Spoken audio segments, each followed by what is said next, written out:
ассалому алайкум тамошобинони муҳтарам. Нашри навбати барномаи иттилооти ахбор ва телевизиони Тоҷикистон мустақиман манзуратон мегардонем. Дар студио Ишаи Саттор. дар ҷумҳурияи Тоҷикистон ба омӯзиши забонҳои русию англисӣ дар ҳама зинаҳои таҳсилот диққати зарурӣ дода мешавад. Аз моҳи ноябр то охири моҳи декабри соли 2021 дар шаҳри Москваи Федератсияи Россия тариқи ҳузурӣ ва маҷозӣ байни омӯзгорони забони русии кишварҳои иттиҳоди давлатҳои мустақил Озмуни Байналмилалии Мактаб Бидуни Марз баргузор гардид. боиси ифтихор аст ки дар озмуни мазкур аз ҷумҳурияи Тоҷикистон омӯзгори забон ва адабиёти рус Барно Саидова ширкат намуда баъди гирифтани рохат ба даври ниҳоӣ ғолибиятро ба даст овард. гузориши Муҳаммадали Сафар ва Хуршеди Сайдаҳмад. омӯзгори забон ва адабиёти рус Барно Саидова ки собиқаи 32-солаи кори дар соҳаи маорифро дорад, зимни ширкат дар озмуни Байналмилалии Мактаб Бидуни Марз аз байни 600 нафар ба даври ниҳоӣ рохат гирифта ғолибиятро ба даст овард. озмуни мазкур миёни омӯзгорони забони русӣ дар кишварҳои иттиҳоди давлатҳои мустақил дар ду марҳила ғоибона ва рӯзона баргузор гардид. аз моҳи ноябр то моҳи декабри соли 2021 озмуни муаллимони забони русӣ гузашт. даври якумаш онлайн буд ва мо омӯзгорони мактаби хусусии империяи дониш 6 нафар дар он иштирок кардем. ба даври дуюм муаллимаи мактаби мо Саидиба Зухра Юлдашовна ва ҳамчун ғолиб ман рохат гирифтам. вақте гуфтанд ки ғолиби озмун дар номинатсияи инноватсионӣ вақти Саидова гуфтанд, бовар кунед ман ҳатто аз ҷоям хеста натавонистам. як эҳсосоти маро фаро гирифт ки фақат ифтихор аз рӯи он ки ман тоҷикам, ифтихор ки аз Тоҷикистонам. ғолиби озмуни Байналмилалии Мактаб Бидуни Марз шаҳрванди ҷумҳурияи Тоҷикистон омӯзгори забон ва адабиёти рус Барно Саидова муваффақияти хешро аз дастгириҳои пайвастаи асосгузори сулҳу ваҳдати миллӣ пешвои миллат президенти ҷумҳурияи Тоҷикистон муҳтарам Эмомалӣ Раҳмон нисбат ба соҳаи маориф ва имконоти мусоиди дар ин самт фароҳам оварда шуда медонад. албатта дар ин ҷо баромади асосгузори сулҳу ваҳдати миллӣ пешвои миллат президенти ҷумҳурияи Тоҷикистон муҳтарам Эмомалӣ Раҳмон барои ман як роҳнамо буд. донистани забони русӣ шарт ва зарур аст ва суханои муҳтарам президент Эмомалӣ Раҳмон дар паём низ инро тасдиқ мекунад. мо омӯзгорони мактаби хусусии империяи дониш инро дарк мекунем, мефаҳмем ва кӯшиш мекунем ки хонандагони худро дар роҳияи ватандӯстӣ, хештаншиносӣ ва ҳурмат, эҳтиром нисбат ба ватани азизи худамон тарбия намоем. طبق نظامنامه اشتراکچیان از روی 5 نامیناسیا از جمله برای مناسبت ایجادی به تعلیم زبان روسی، برای اصالت ایده لایحه پداگوژی، برای مهارت استفاده تکنولوژی‌های تعلیمی، برای مناسبت اینوواسیونی تعلیم زبان روسی و برای مناسبت علمی به تعلیم زبان روسی بین هم رقابت کردند. در دور دویم روبروی آزمون از کشورهای اتحاد دولت‌های مستقل 12 نفر غالبان مرحله اول که در شکل فاصلوی صورت گرفت شرکت ورزیدند. 8 نفر آموزگار لایحه‌های خود را به اعضای حکمان و دیگر غالبان آزمون شخصا معرفی کرده، 4 نفرشان آنلاینی حمایت کارهای آزمون را انجام دادند. غالبان آزمون مکتب بدون مرز از جمهوری تاجیکستان، فدراسیای روسیه، جمهوری بلاروس و جمهوری ارمنستان با جایزه و تحفه‌های مالی قدرشناسی گردیدند. رقابت آموزگاران در آزمون مذکور به منبر مبادله تجربه تبدیل یافته، هیئت حکمان با نظرداشت سطح بلند کار غالبان لایحه آنها را برای تطبیق عملی متدولوژی تعلیمی زبان روسی در کشورهای اتحاد دولت‌های مستقل توصیه دادند. محمد علی صفر، خورشید سیداحمد از شهر مسکو فدراسیای روسیه برای برنامه اخبار. идомаи ахбор. таҳлилҳои гузаронидаи созмони милали муттаҳид нишон медиҳад ки дар сароира тадриҷан хушксолӣ бештар мешавад. ин ҳолат аз кишоварзон тақозо дорад ки раванди кишту парвариши зироатро мутобиқ ба талаботи кунунӣ ба роҳ монанд. яке аз омилҳои муҳим барои мубориза бар зидди ҳашароти зараррасон барфу яхобмонӣ мебошад. наврисроҳи азизулло гузориш медиҳад. захиракунии барф дар майдонҳои боғ имконияти васеъи техникиро талаб мекунад. бо назардошти ҳамин олимони донишгоҳи аграрии Тоҷикистон ҳадаф гузоштанд ки дар ҳамкорӣ бо хоҷагиҳои деҳқонӣ роҳҳои самарабахши ҷамъу захира намудани барфро тавассути техника пешниҳод намоянд. баъди таҷрибаҳои илмӣ се усули самарабахши пешгирии гулкунии бармаҳалли дарахтон ва захира кардани намӣ собит шудааст. мақсади асосӣ ба барф ҷамъ намудан ин намии табииро захира намудан و کرخ نمودن ریشه درختان می باشد. امروز در باغ‌ها اصلا سه اصول اساسی استفاده برده می شود. این یکم اصولی برف جمع نمودن یعنی کوفتن چخوری از گرد تنه درخت کوفته با برف پر نموده و راز سوم نموده یعنی با فشار آورده بعد از فشار آوردن باز با خاک روپوش کرده از بالای خاک باز برف گذاشتن که یکی از اصولهای خوبتری میباشد چون که علاوه در قبط ریشه اساسی که مثلا در 20-25 سانتی متر جایگیر میشود علاوه ما برف رو در اونجا ذخیره میکنیم و این برف دور دراز میایستد که این منفعت دور نیست به خاطر در آینده نگاه داشتن کرختی درختان. دوم اصول به یگان کندن در گرد اطراف درخت با طور دوره جمع نمودن برف بعد سوم نمودن یعنی فشار آوردن با واسطه پا یا که با واسطه اسباب‌های آلات‌های کشاورزی بیل و کلند و دیگر اسباب‌ها که امروز در این باغ گذرانده شدن.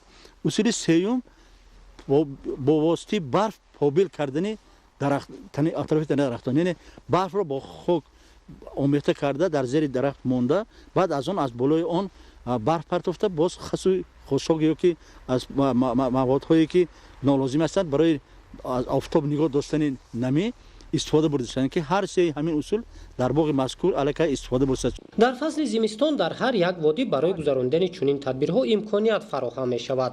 از این لحاظ ضرور است که شرایط طبیعی برای ذخیره نمودن نمی و با این وسیله مبارزه بر ضد کسلی و حشرات ضرررسان ثمرناک استفاده کرده شود. زیرا نتیجه کارهای علمی انجام داده عالمان دانشگاه اگراری تاجیکستان و خواجگی‌های دهقانی نشان می‌دهد که این تدبیر برای رشد ساحه باغداری مساعدت می‌کند.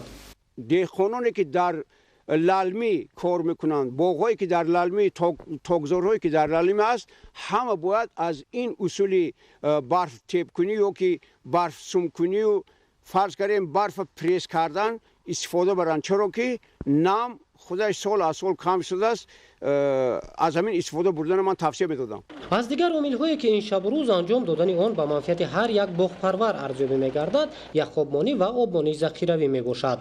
هر دو اصول را باغداران میتوانند استفاده نمایند. یک خوابمانی در یک سال یک یا دو مرتبه گذرانده میشود. یک بار در ماه ینور یک بار دیگر در ماه فوریه اول فوریه. این امکان میدهد که درخت زمستان گذرانیش خوب شود. یک هفته 10 روز از دوره گلکنیش قفا میپرتد. حشرات‌های موجودی خاک نابود کرده میشود. استرکتوری خاک بهتر میگردد. هم با ما نمی ذخیره میکنیم که این نمی ذخیره کردگی یعنی برای در توپ دوره آبیاری سر شدن در دوره گلکنی و در دوره غوره‌بندی درختان شرایط خوبی معتدل نمناکی خاک رو تامین کرده میتونیم. تجربه عملی ذخیره‌کنی برف را عالمان دانشگاه اگراری تاجیکستان در همکاری با خواجگی‌ها به راه ماندند که ثمرناکی آن ثابت شده است. از این لحاظ باغداران را ضرور است که برای تامین نشأونمای خوبی درختان و گرفتن حاصل بلند میوه کارهای اگرتکنیکی در فصل زمستان پیش بینی شده را سریع وقت به انجام رسانند. кишоварзони ноҳияи ҷалолиддини балхӣ дар баробари ҷамъоварии маҳсулоти гуногун ҳамзамон майдонҳои холигаштаро барои кишти навбатӣ омода менамоянд. инчунин бо тавсияву маслиҳати олимон мутахассисони соҳа обмонии захиравиро дар боғу токзор ва заминҳои кишт ба роҳ мондаанд. гузориши ҳамкоронамон дар ин хусус.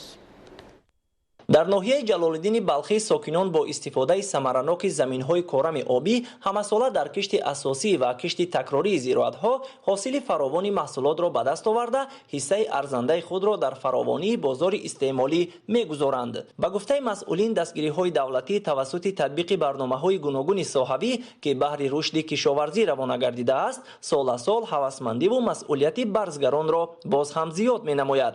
طبق اطلاع مسئولین کمیته دولتی زمین در جماعت‌های شهرک و دهات ناحیه جلالالدین بلخی ساکنان سال تا سال با فراهم گردیدن شرایط‌های مساعد زمین‌های از گردش کشاورزی دورمانده را کارکرد کرده با آب پالیزی تامین می‌نمایند و از آن به طور وسیع بهره برداری می‌نمایند.